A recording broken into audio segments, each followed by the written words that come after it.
Téléchargez gratuitement l'application sur votre mobile iPhone, Android et sur iPad. Profitez des recommandations et des analyses de nos spécialistes en direct. Et suivez en temps réel nos émissions depuis les réseaux sociaux.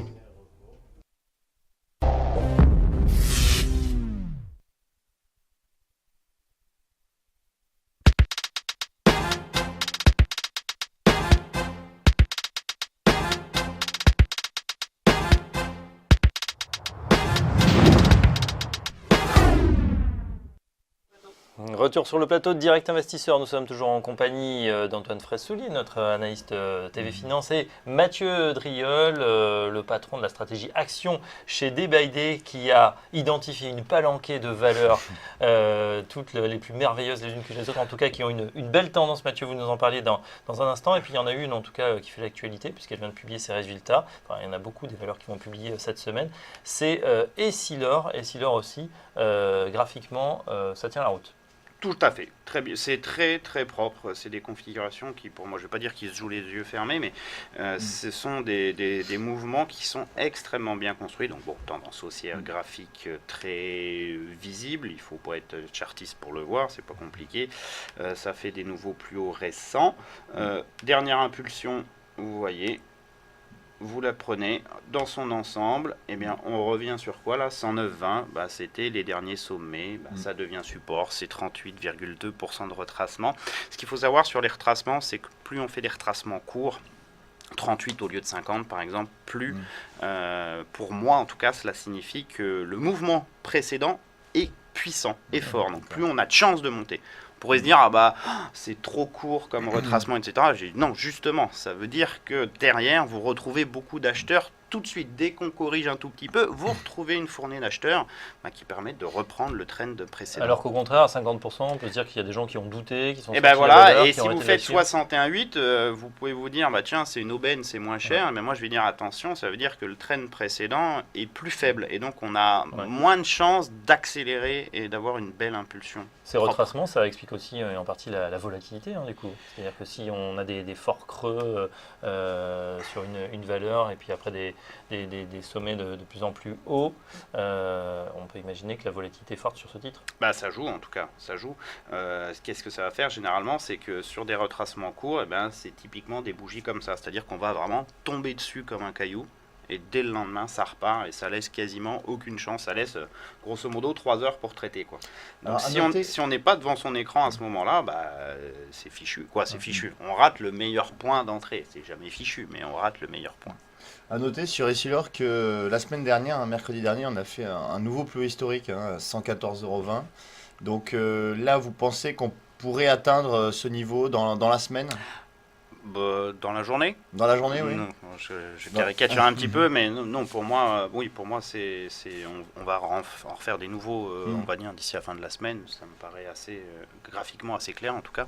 Ce qu'il faut savoir, c'est qu'une valeur qui fait des nouveaux plus hauts historiques, c'est toujours un signe de force. Pourquoi? Parce que ça veut dire que vous avez juste aucune résistance au-dessus de la tête.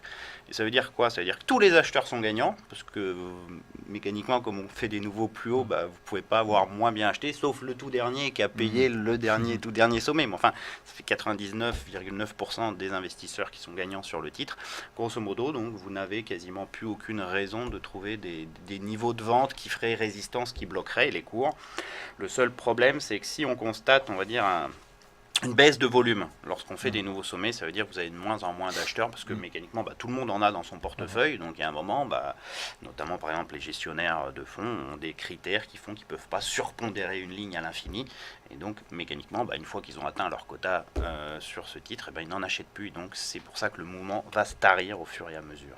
Donc ça se passe bien en tout cas sur Essilor qui prend 1%, 112,35. C'est très propre. Voilà, après donc ce rebond sur 109,20. Si on veut rentrer, maintenant c'est pas le meilleur prix. En tout cas, on pourrait essayer de déplacer son stop vers 110,40 sous le dernier creux, puis viser des nouveaux sommets, voire même la conserver en fond de portefeuille. C'est un titre qui est très costaud. D'accord. Donc ça fait pas, ça fait pas peur de la garder, d'en garder une petite ligne dans son portefeuille. Un autre titre qui m'avait intéressé, c'était Orange. Alors là, c'est poil plus poussif. Hein. On est sur quelque chose qui est effectivement en tendance haussière, mais enfin les plus hauts historiques, vous voyez, ils sont tout là-bas, très loin.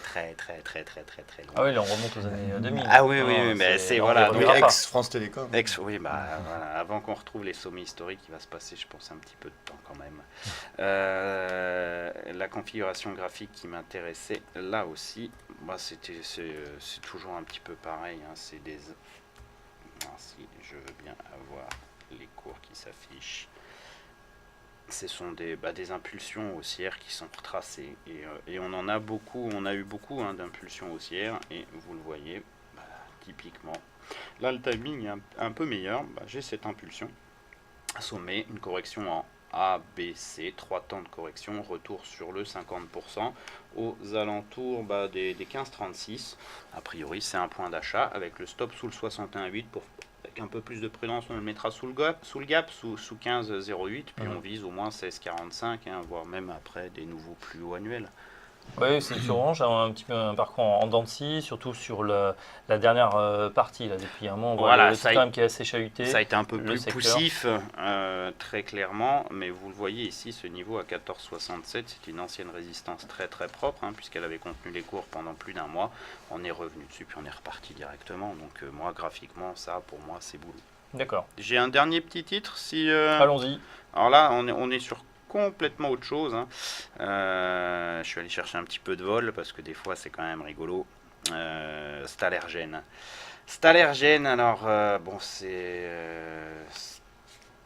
une valeur qui a un parcours assez chahuté, pas mal de volatilité.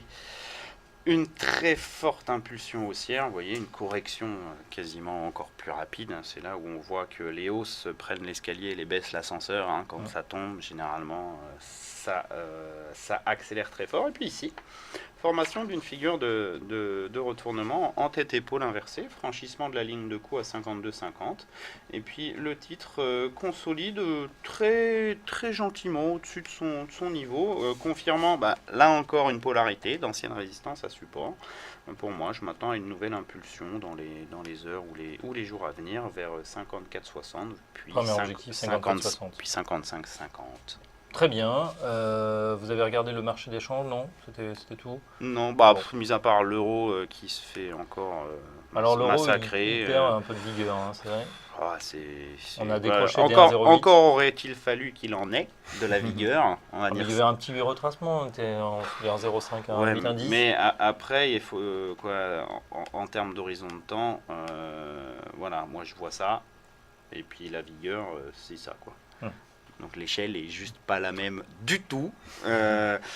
C'est d'une faiblesse confondante pour ceux qui veulent jouer des choses sur l'euro. Moi, je leur conseille pas d'être boule.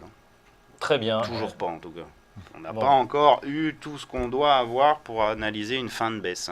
Fin de baisse, il va falloir une purge, va falloir quelque chose de très costaud. En tout cas, tant qu'on va rester bloqué sous 10,50. 1,1050, n'espérez pas grand chose sur l'euro-dollar. D'accord, et effectivement, on est en train de carrément abandonner ce seuil. Merci Mathieu Driol. Je rappelle que vous êtes responsable du trading action chez DBID. Vous avez présenté vos valeurs et on vous retrouve 2 fois par semaine sur ce plateau. Donc on vous verra après-demain d'autres nouvelles valeurs. Merci. Dans un instant, un nouvel intervenant. À tout de suite sur Direct Investisseur.